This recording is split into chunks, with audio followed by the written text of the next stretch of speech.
How much does this car cost? So we've got it currently advertised for 9 million rand. 9 million rand? Yeah. So my Ferrari, so yeah, I think it's the F12, the Lambo, Ferris Beast, all your... Never judge a book by its cover. I know some of the wealthiest people on the planet. What do you think is the biggest misconception about successful people? A lot of people see these cars and think that's successful. What do you define success as? How much does this car cost? 6.5 million. Well, how are you able to buy this car? What do you do for YouTube? Yeah. What was your biggest month on YouTube? I was 19. If you would sell this car, how much would you charge? How much would you want for it? I don't know. I'll say over like 350. Yeah, 350, 400k. There's the X3M, so yeah, we're just rocking daily. It's about $1 million rand. And I think we just built the brand and now we make money from it.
Hi guys, my name is Tony, and in today's video we in the richest square mile in Africa.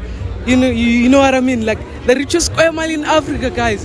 And we are attending a supercar meet in Sandton, and we're gonna be learning from the supercar owners how were they able to buy these cars, what cars are they driving, and mainly more stuff at their cars, But anyways, please make sure you subscribe to the channel, like my videos, and also comment down your thoughts on this video, But anyways, yo guys, I'm kind of deleted right now because a friend of mine deleted my videos, the most fun parts of this video.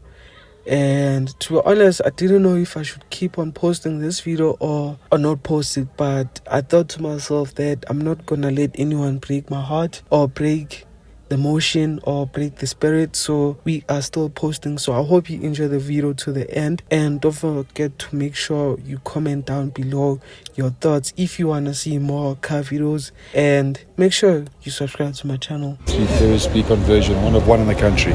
It is. I've never seen it before. It's my first time seeing it. How much does this car cost? So we've got it currently advertised for 9 million rand.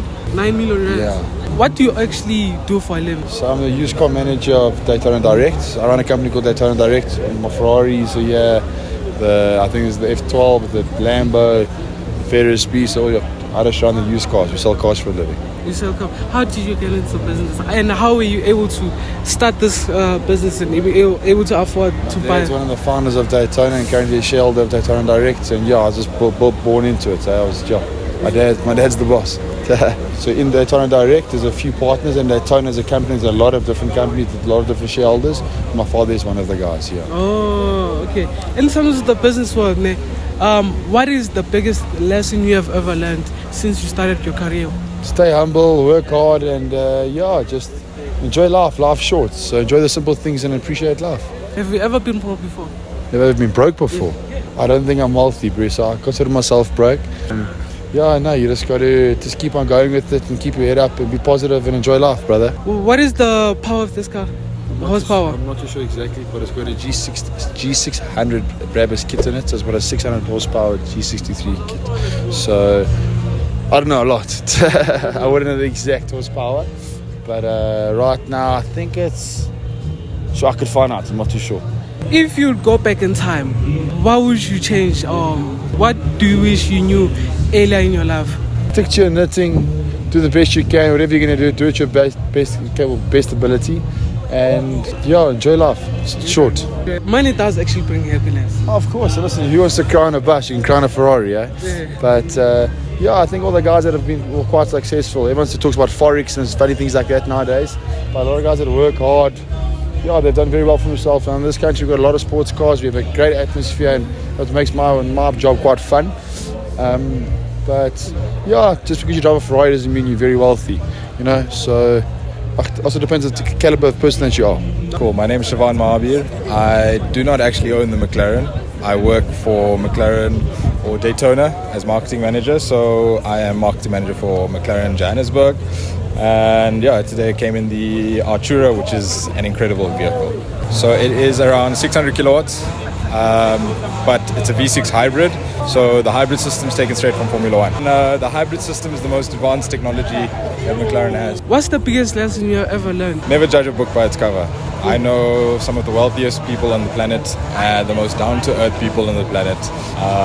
So yeah, never judge a book by its cover. We're all human. And at the end of the day, I'm very fortunate to be in this space. So yeah, respect all. Since you know a lot of successful people, what do you think is the biggest misconception about successful people? It depends what defines success. I mean, like a lot of people see these cars and think that's successful. When you speak to a lot of these owners, they don't see the car as a wealth symbol. It's like, you know, it's something that they worked hard for. And yeah, basically that. What do you define success as? Loving what you do. I mean, look at me, bro. I'm living the dream. I literally have my dream job. I get to drive a McLaren on a Sunday. Yes, there's PowerPoints and Excels that I have to put together to hit certain KPIs for the year, next year. But I'll do it gladly. Okay. You know what I mean? Because I love what I do. Okay, as a marketing director, what do you think a lot of businesses struggle in terms of like opening up a business? Good question. I think it's know your customer, know exactly who you interacting with, and find your niche. I mean, like knowing your customer and finding your niche is exactly what you need to do. A lot of people fixate on getting the colors, the logo, and all of those things right, but that doesn't really matter. As long as you have your network and you know your customer, you'll fly. The name's not important. The name is not, know your customer, and the logo. Know your people, create your network, and from there the name will just come. In fact, those people will help you with the name. Okay. Yeah. How much does this car cost? 6.5 million. Damn. Yeah. So, for a lot of young people out there who are watching this, if you want to get to this level and be able to afford this type of car, what do you think are like advice? What advice would you give us? Do what you love and keep doing it. Hone in on your niche. And just lock in. Okay. Lock in, know what you want and go for it. My name is Natim Smanga. This is my Golf 7 GTI that I call Frankie, that I've been building on the YouTube, on the socials, that I call the hottest Golf 7 GTI in SA. We're aiming for it, we're hoping, we have a vision. We step by step, we're gonna get it. Bro, how are you able to like buy this car, bro? Like, what you do for a living too? So I started selling sneakers. I still sell sneakers now, but not so much. And obviously as time went on, the YouTube picked up. So now I'm focusing on the YouTube. But before that, I was pushing sneakers since high school for many, many years. Selling sneakers, authentic sneakers, by the way, not the Fugazi ones. I'll tell them now. Not the fake ones, not the ones for 1,000 for two. Nah, the real ones there. But yeah, I've been selling sneakers, big sneakerhead. That I do, even still now to this day, just off camera, like not so much because I'm focusing more on the YouTube. Yeah. Do you think like selling sneakers will still make money even now? Because now there's a lot of people now who are selling sneakers. Yeah, no. So, right now, it's the economy is, the sneaker market is very bad. There's no profits in sneakers. Sneaker drops aren't coming as frequent, and yeah, the sneaker demand isn't there. People don't want to buy sneakers. So right now isn't the time. But hey, they always say the people who are the strongest can survive no matter what. You know, so yeah. 32,000 subscribers, I think, now on YouTube. Okay. It's not too bad. We're getting there. Okay. We're trying to aim for a plaque there. Trying to get the YouTube plaque. Okay, I mean, I'm still on 2K, bro. What are we going to get there? Hopefully. We're going to get there. We'll start today. So as I'm still a small YouTuber here for now. Yeah. So I just want to ask motivational purposes. On YouTube, yeah. What was your biggest month on YouTube?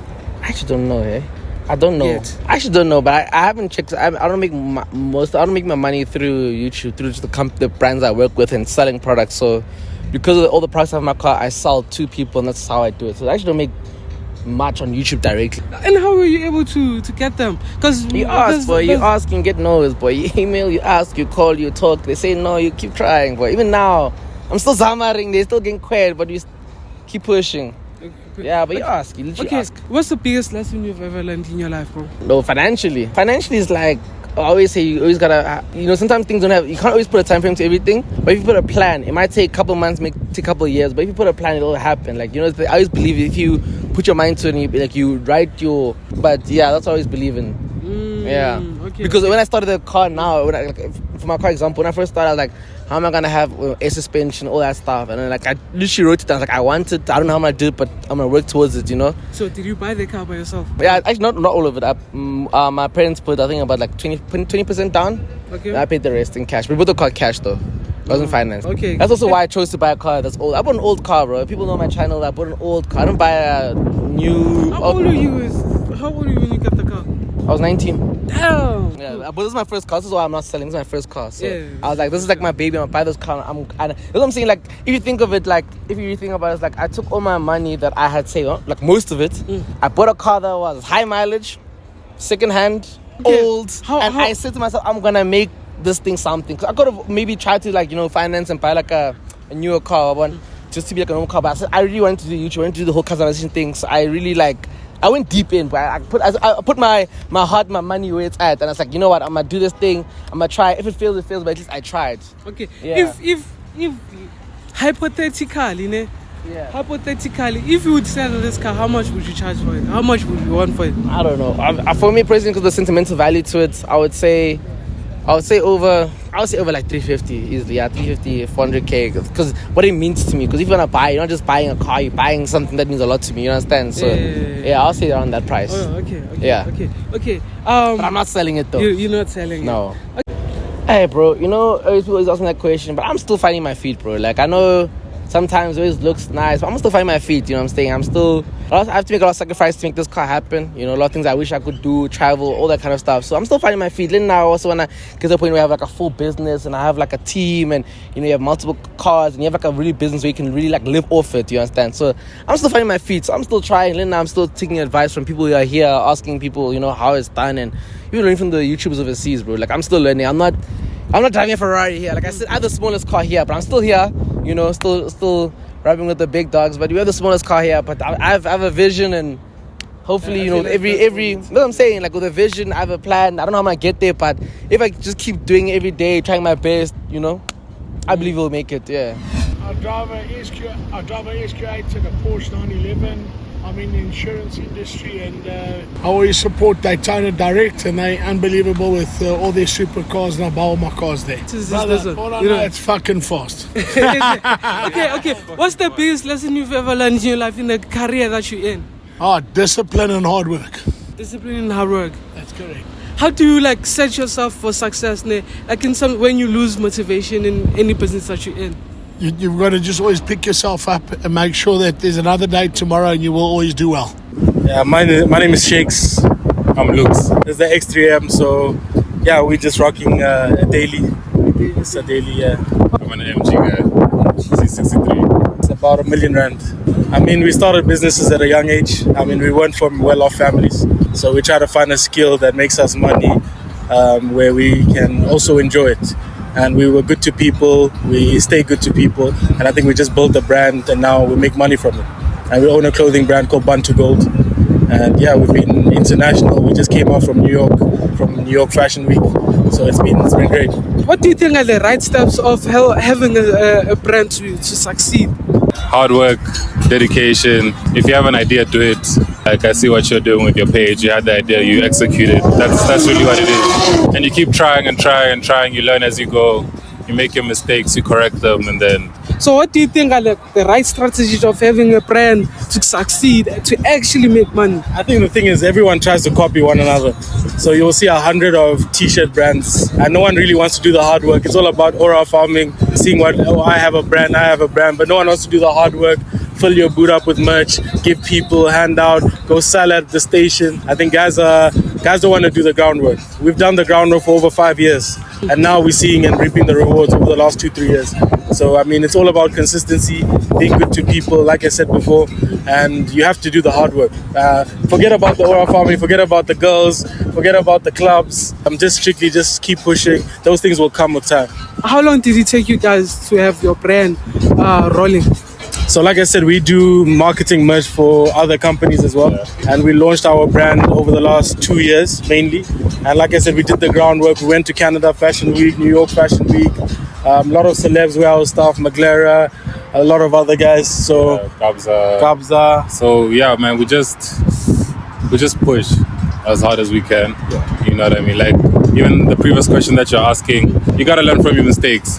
If you drop a collection, it doesn't sell, you gotta actually look and figure out why didn't it sell, why you're not giving the people what they want, then you try again.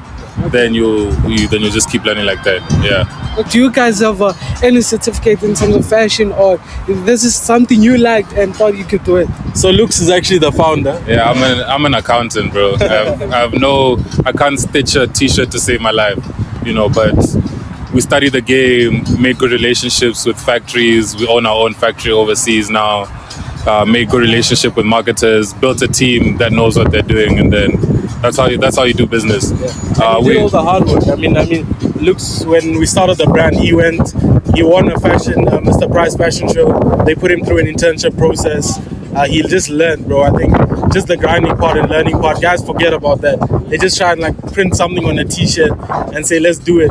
But you forget about like being broke, losing money, owing guys money. That's part of the way, bro. We have no certificate in fashion, but we know the trends. We've now studied it. We've been overseas. We do the analytics. So we have to do the hard work to get it. A certificate means nothing, to be honest. We have experience based on what we've built, but no school-based. No school-based. You know, we always say that you gotta know enough about everything so you can do anything. That means like you should always keep your mind open, learn, even as you have these conversations, learn here, learn there, and then you'll be able to put that all together. What do you think are the right businesses to actually get into for someone who doesn't have anything? There's no right business to get into. We're not only in fashion, we're into a lot of other things. But there's so many times we made mistakes. There's so many different businesses we tried. I just think it's about really trying to differentiate yourself. I mean, think about Uber. Uber is big, but then someone like InDrive comes or this comes. They try and do something different from Uber to like differentiate themselves from an already existing market. So right now, you're not going to think about a business idea that someone hasn't thought about. You need to think about how do you elevate something that people already have. How do you execute better? Yeah, because that's where a lot of, I see even the younger entrepreneurs who come to us for mentorship, that's where they're lacking a lot. Execute. You have the brilliant ideas, but are you going to wake up the next morning and actually do the groundwork? Yeah. But I think like build yourself as a person. Before you even look at businesses, get things that people don't even look at, like study communication, study just how you speak to people, how you engage with people. I'm currently working on that. Yeah, you should. Because that is where you can make it or break it. I mean, you can meet a guy that owns Tempo, for example, just walking outside. It's the way you pitch yourself, your first impressions, how you talk, how you pitch. Don't always look like you're also begging someone to do something for you. Understand your own value, but you'll only build your value once you build yourself. So that's just about it. Okay, what's the biggest lessons you guys have ever learned as an entrepreneur? I think having the right circle. I mean, we're two men and we stick together through everything. We don't cheat each other. We don't stay greedy. He never says, oh, you owe me, I owe him. It's all about who got the next thing. And we just keep building. You need a strong team. Don't have too many friends, and watch out for the women. You know. And when you get yourself in line like that, you got your shit together, bro.